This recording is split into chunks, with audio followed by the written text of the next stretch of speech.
Oui, je disais que vous savez que pendant la guerre mondiale, à la prière de Monseigneur Marbeau, à la prière à la Vierge Marie, elle a su détourner l'armée allemande de notre chère église cathédrale des Monts. Notre lutte contre cette pandémie doit s'engager sur tous les fronts, disais-je. La recherche médicale pour trouver les traitements adéquats et les vaccins, mais aussi la prière pour inspirer les chercheurs, soit la grâce divine qui agit indépendamment de notre bon vouloir. Eh bien,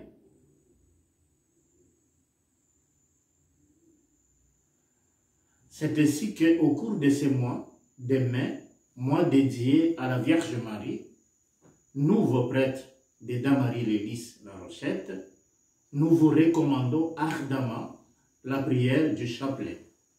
Car savez-vous, pour aller vite dans ses doléances auprès du Père, l'enfant aime bien passer par la complicité de sa mère.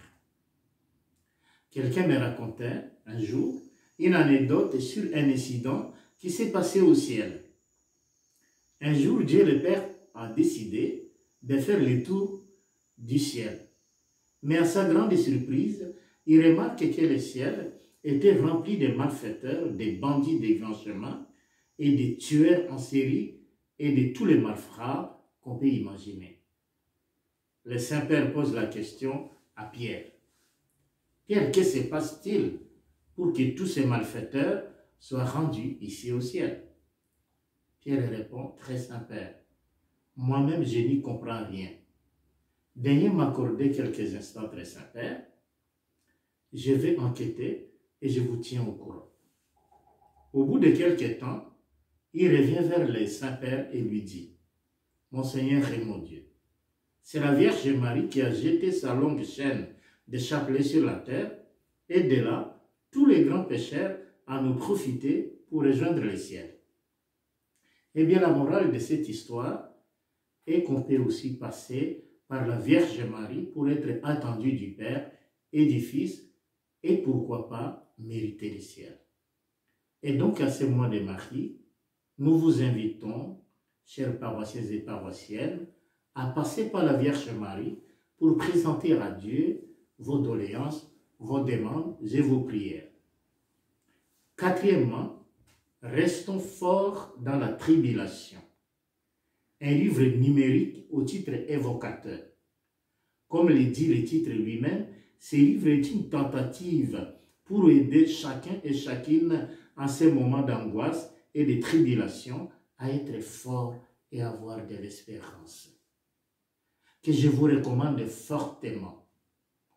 Il est disponible gratuitement sur le site du Vatican, sur l'EV, L-E-V, pour vous aider à prioriser la prière à domicile. Vous y trouverez des prières, des rites et des supplications pour les moments difficiles et qui s'inspirent de la longue tradition chrétienne de nos prédécesseurs qui, avant nous, sont passés par des crises sanitaires ou des guerres périlleuses comme ce que nous connaissons aujourd'hui. Vous y trouverez aussi de belles invocations pour les malades, pour la libération du mal, pour la confiance dans l'action du Saint-Esprit. Ces prières proviennent des différentes églises et du monde, mais aussi des diverses périodes historiques qui ont été traversées par des crises multiformes. Nos dévanciers, comment eux se sont comportés en temps de tribulation, pour continuer à vivre les sacrements à une époque où les célébrations sans participation du peuple étaient devenues une triste constante comme aujourd'hui. Comment se sont-ils adaptés à la communion spirituelle telle que le pape nous recommande, tout en expliquant comment obtenir le pardon des péchés malgré l'impossibilité de se confesser? Et enfin, je ne voudrais pas terminer, chers paroissiens et paroissiennes, ces propos sans recommander à vos pieds et prières nos frères et sœurs victimes de cette pandémie. Je recommande ensuite ces vaillantes personnes qui luttent jour et nuit pour maintenir en vie les malades du Covid-19 et arrêter sa propagation. Je pense aux autorités civiles qui doivent prendre des décisions délicates, à tous ces chercheurs qui ont comme vocation de trouver des traitements pour guérir cette pandémie. Je pense aux médecins, aux infirmiers et aux infirmières, aux pharmaciens et aux pharmaciennes, aux transporteurs des produits pharmaceutiques, à l'armée nationale qui s'est mobilisée en mettant leurs centres hospitaliers, matériels et équipements au service des malades, aux fabricants des respirateurs, des masques, aux agents des transports en commun, aux taximans, aux pompiers, aux pompes funèbres, etc. N'oublions pas ces prêtres aumôniers des hôpitaux, car eux aussi ont consenti des sacrifices et y ont parfois laissé leur vie.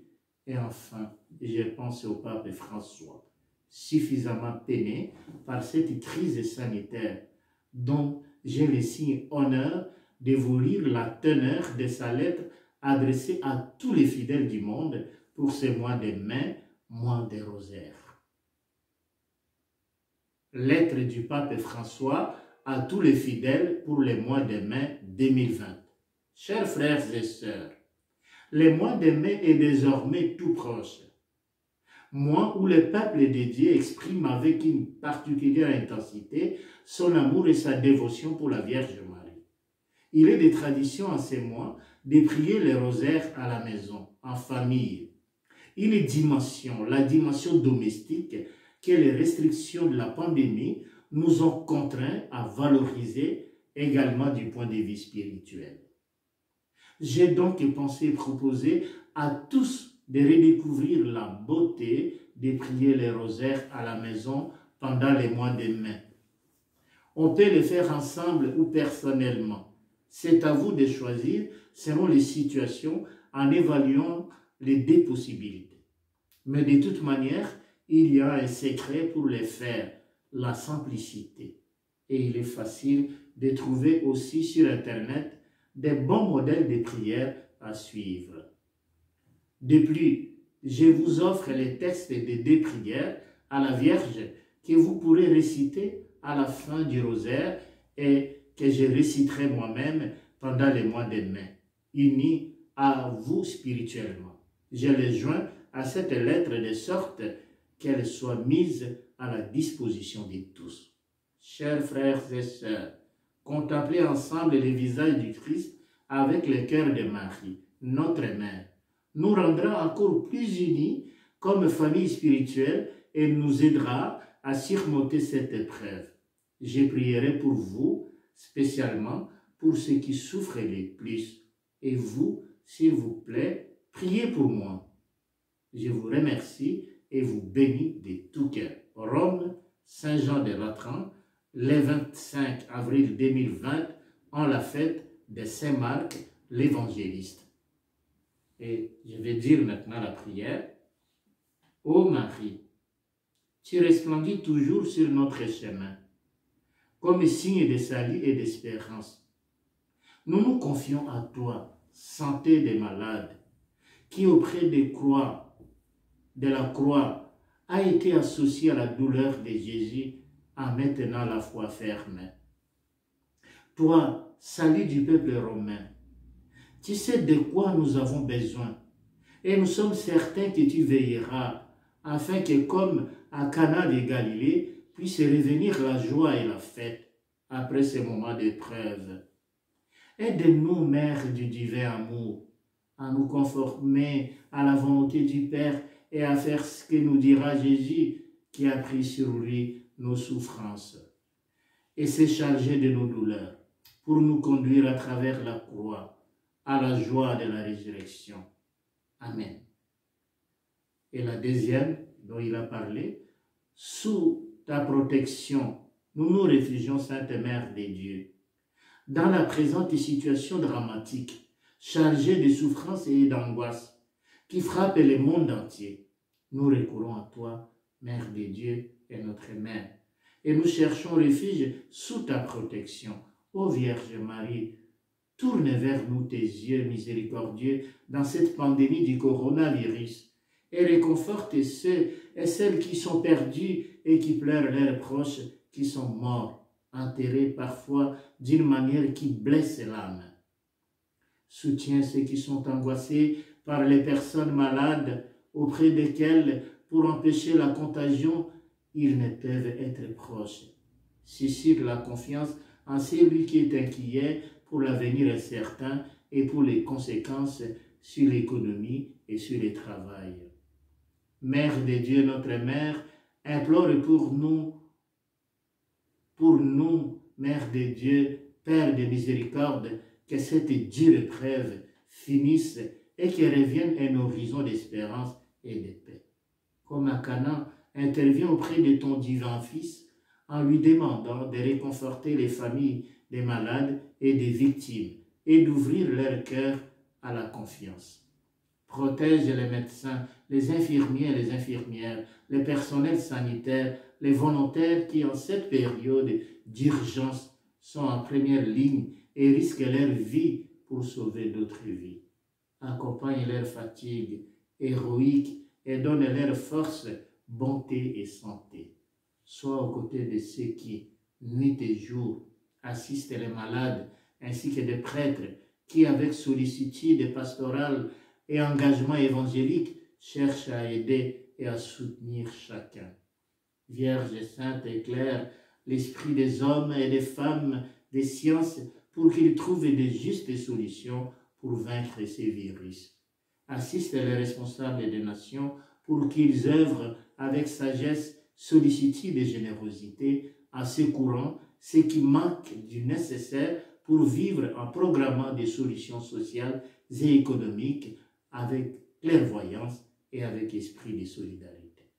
Marie, très sainte, touche les consciences pour que les sommes considérables utilisées pour accroître et perfectionner les armements soient au contraire destinés à promouvoir des études adéquates pour prévenir de semblables catastrophes dans l'avenir. Mère très aimée, fais grandir dans le monde le sens d'appartenance à une seule et grande famille, dans la conscience du lien qui nous unit tous pour que nous venions en aide aux nombreuses pauvretés,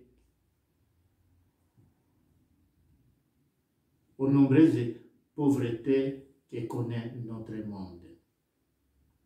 Eh bien, frères et sœurs, c'est ici que s'achève notre causerie. Vous avez ce texte que je viens de lire sur Internet et vous allez, et c'est gratuit, vous pouvez télécharger sur Internet et lire ces prières chaque fois que vous réciterez pendant ces mois demain, qui commencent demain, que vous réciterez, vous direz ces prières, vous allez choisir soit la première, soit la deuxième, celle que je viens de lire, qui est plus adaptée à la situation actuelle. Et à vous tous, je vous souhaite une bonne soirée, un bon mois, un mois de prière à la Vierge Marie. C'est moi demain, c'est moi du rosaire. Merci.